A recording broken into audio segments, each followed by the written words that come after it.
உதகையில் வாக்கு எண்ணும் மையத்தில் உள்ள சிசிடிவி பதிவுகள் ஒளிபரப்பாக்கும் திரைகள் 8 நிமிடங்கள் வேலை செய்யாததால் பரபரப்பு ஏற்பட்டது. திரையில் கோளாறு ஏற்பட்ட நேரத்தில் பாதுகாப்பு அறையில் இருந்த அனைத்து சிசிடிவிகளும் வேலை செய்ததாக அதிகாரிகள் விளக்கம் அளித்துள்ளனர்.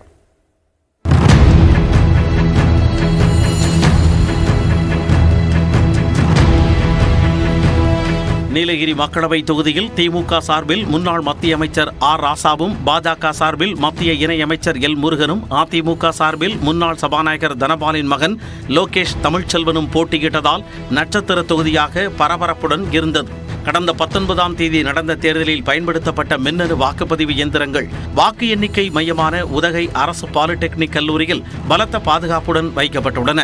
அங்கு 5 அடுக்கு பாதுகாப்பு போடப்பட்டு 24 மணி நேரமும் ஸ்ட்ராங் ரூமை கண்காணிக்க சிசிடிவி கேமராக்களும் பொருத்தப்பட்டுள்ளன. இந்த சிசிடிவிகளில் பதிவாகும் காட்சிகள் அங்கு வைக்கப்பட்டுள்ள திரைகளில் ஒளிபரப்பப்படுகின்றன. மின்னணு வாக்குப்பதிவு இயந்திரங்கள் வைக்கப்பட்டுள்ள இடத்தை கட்சிகளின் முகவர்கள் கண்கொத்தி பாம்பாக 24 மணி நேரமும் கண்காணித்து வருகின்றனர். இந்நிலையில் திரைகளில் ஒளிபரப்பாகிக் கொண்டிருந்த சிசிடிவி பதிவுகளின் நேரடி காட்சிகள் திடீரென நின்று போனதால் அதிர்ச்சியடைந்த முகவர்கள் அதிகாரிகளுடன் வாக்குவாதத்தில் ஈடுபட்டதால் பரபரப்பு ஏற்பட்டது.